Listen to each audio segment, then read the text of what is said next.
Hi, I'm 30 and I've got a story that still makes my stomach turn every time I think about it. 2 years ago, I was pregnant, finally. After years of fertility treatments, disappointments, and one heartbreaking miscarriage, my husband and I were cautiously optimistic. Everything had gone smoothly this time. The first trimester came and went, and we let ourselves get excited. We picked out names. We bought a crib. We painted the nursery light blue. I still remember standing in the middle of that little room, watching my husband assemble the crib, thinking, this is really happening.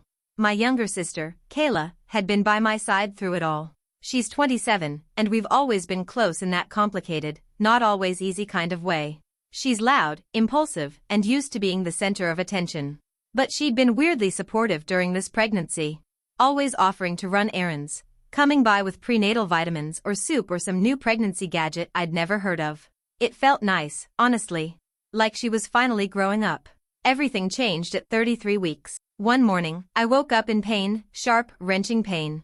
I was rushed to the hospital, and for a few terrifying hours, no one could tell me what was happening. Eventually, they told us I'd gone into early labor and there were complications. I remember the chaos. I remember being told they had to perform an emergency C-section. And then, nothing. Just blackness. When I came to, my husband was sitting next to my bed, holding my hand. His eyes were red. He told me the baby hadn't made it. I don't think I really heard him the first time. My brain just wouldn't accept it. I'd had a name. A tiny blue onesie folded on top of the dresser. I'd felt him kick. And now he was gone. I spiraled. I couldn't eat, couldn't sleep, couldn't even stand to be in the same room as the nursery. We packed everything away in silence. I told my husband I didn't want to see anyone. Not even Kayla. But she showed up anyway. Flowers. Cards. Hugs I didn't want. She kept talking about how strong I was, how I'd try again, how it just wasn't meant to be. I know she meant well. But every time she said his name, my son's name, it felt like I was being stabbed in the chest. Then she stopped coming by. No warning. No calls. Just gone. For almost 4 months, I didn't hear a word from her. And then, out of nowhere, she showed up again, with a baby. A baby boy. She said she'd adopted.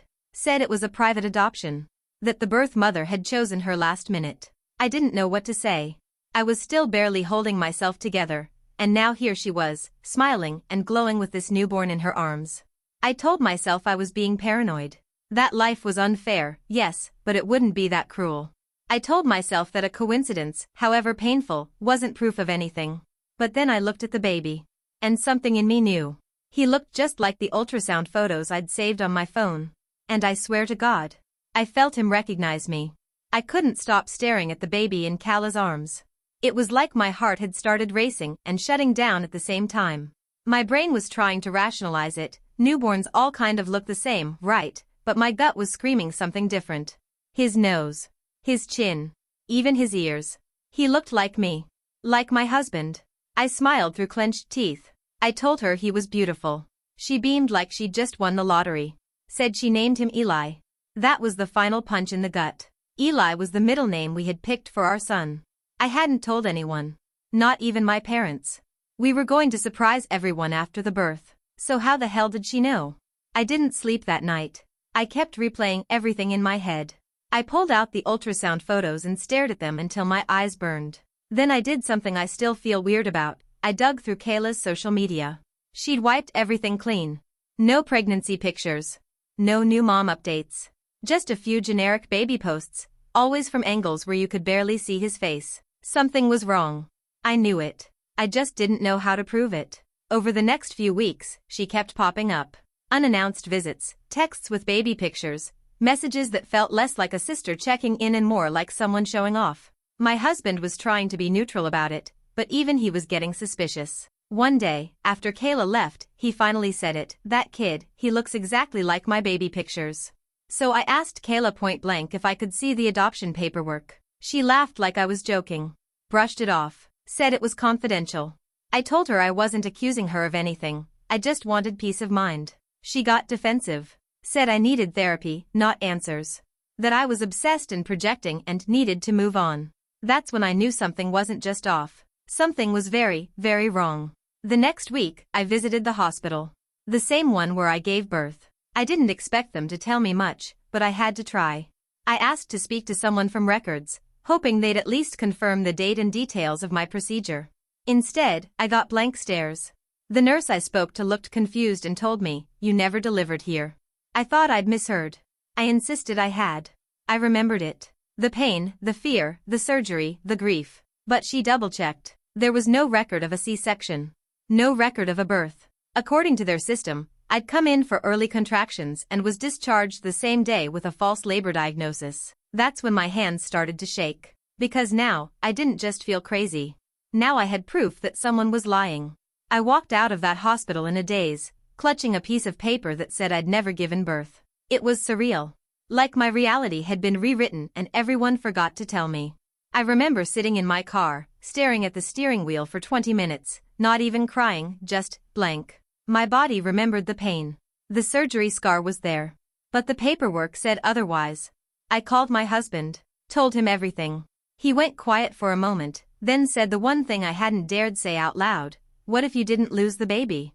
The thought hit me like a tidal wave. What if there was no miscarriage? What if something happened during the birth and no?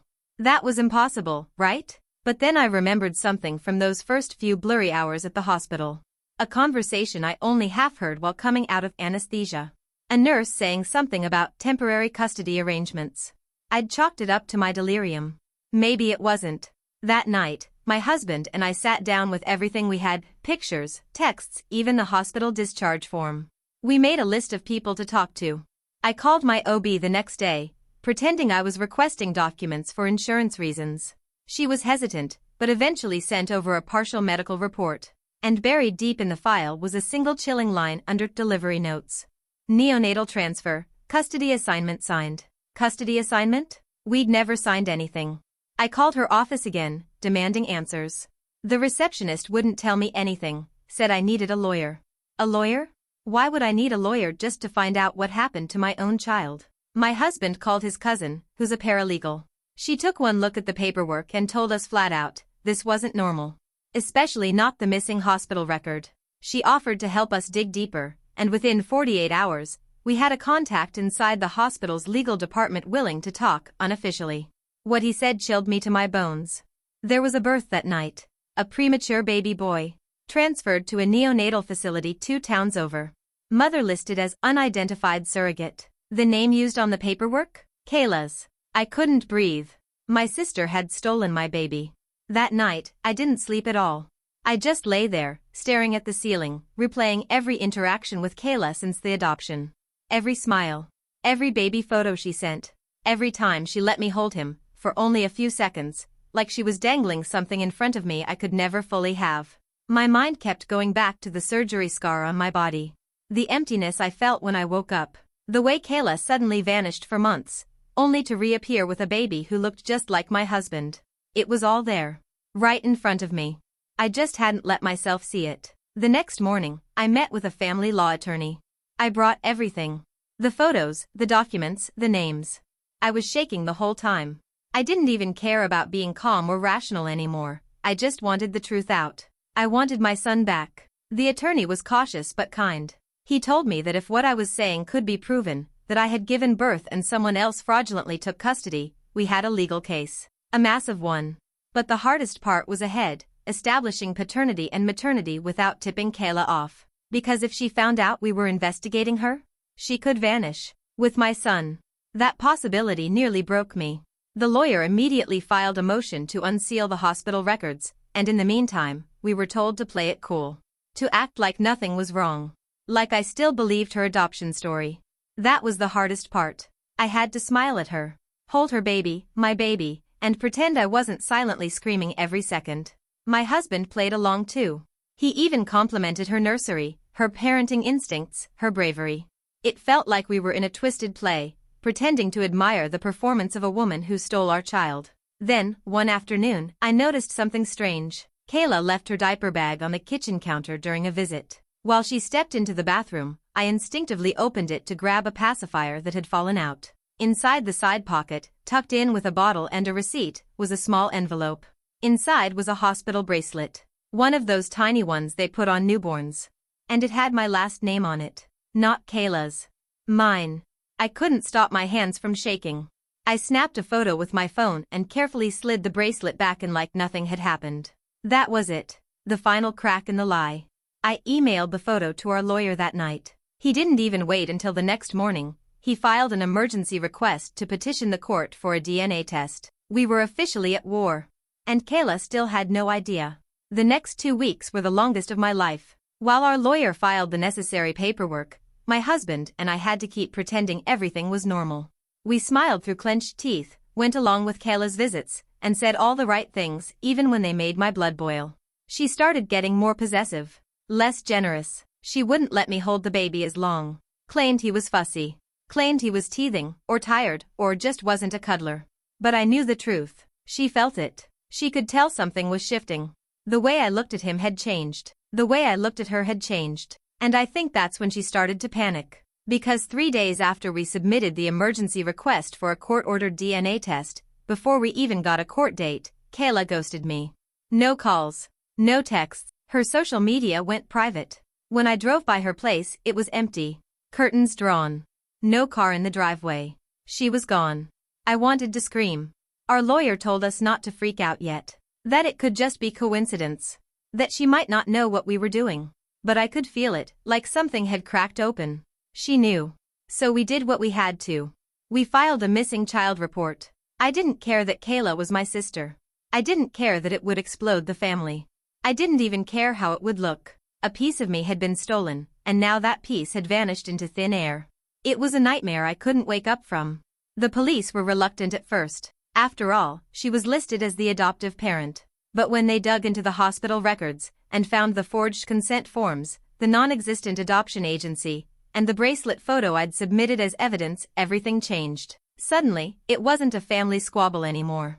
It was a criminal investigation. Fraud. Custody interference. Medical identity theft. And then, finally, the break we needed. Kayla had used her credit card at a small roadside motel about 2 hours away. By the time authorities got there, she was gone, but security footage confirmed she'd been there with a baby. For 2 nights. She'd paid in cash for the rest of the stay.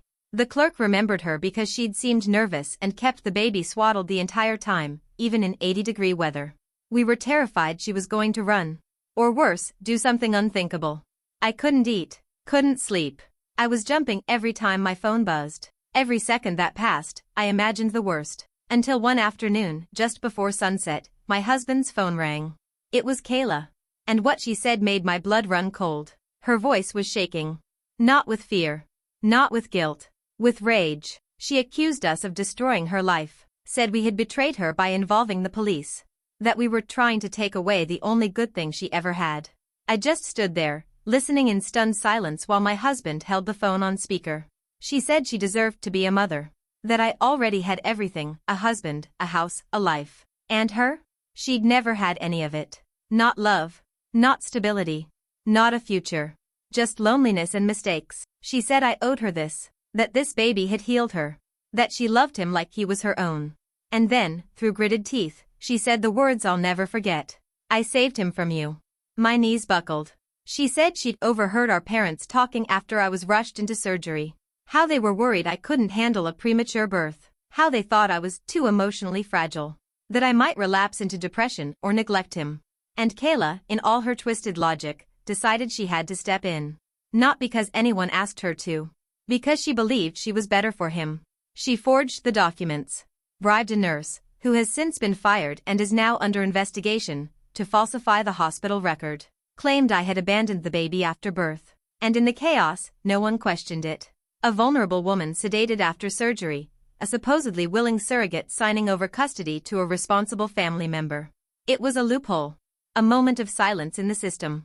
And she walked right through it. I don't even remember the rest of that call.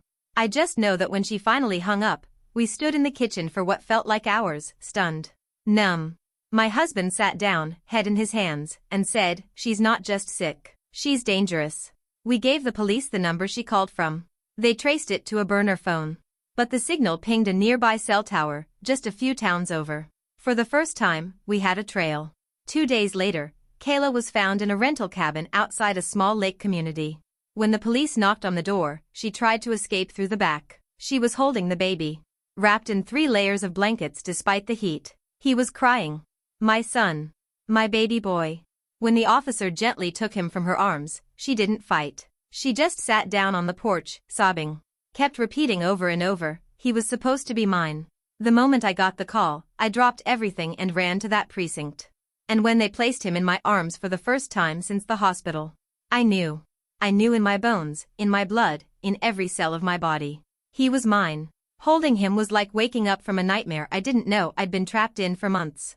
He looked up at me with those big, quiet eyes, curious, blinking slowly like he was trying to figure out who I was. But I knew. I knew the shape of his face, the softness of his cheeks, the little wrinkle in his forehead that matched my husband's exactly when he slept. The officer stayed close, gently reminding me they still needed confirmation, DNA testing, formal hearings, protective services protocols, but I could barely hear her. All I could do was rock him against my chest and whisper over and over, "You're safe now. I've got you. Mama's here." My husband arrived moments later. When he walked into that room and saw me holding our son, something in him just broke. I'd never seen him cry like that. He sank to his knees next to me, kissed our son's tiny fingers, and said through tears, "We're never letting you go again." That was the moment everything changed. We stayed at the station for hours that night, giving statements, handing over every bit of evidence we'd gathered. The officers were kind, but even they looked shaken. One of them quietly told me, "In all my years, I've never seen anything like this." Kayla was arrested on the spot. She didn't resist. No outburst. No apology. Just this eerie, distant look on her face, like she still believed what she did made sense. When she passed by us, cuffed, she didn't even look at me. Just whispered, almost like a prayer, "You'll never love him like I do." They're charging her with multiple felonies, fraud, kidnapping, falsifying medical documents, obstruction, and unlawful custody interference. The nurse who helped her is also facing charges. The next 48 hours were a blur. We were granted emergency custody, and our son was officially listed under our legal names. The court fast-tracked the DNA test, which, of course, confirmed what we already knew. He was ours. He had always been ours. But as the dust started to settle, the part that really hit me hardest wasn't just what Kayla had done. It was the fallout from everyone else. Because once the truth came out, not everyone was on my side. I thought when the truth came out, it would be over. I thought people would be horrified. That everyone would rally behind us. But life isn't that simple, and neither is family. My parents were devastated. But not in the way I expected. Instead of being angry at Kayla, my mom broke down sobbing, not for me, but for her. She said Kayla had always been fragile, that she'd never recovered from a breakup years ago, that she was just lonely and desperate to matter to someone. I stared at her, stunned. She said the words, "She didn't mean to hurt you."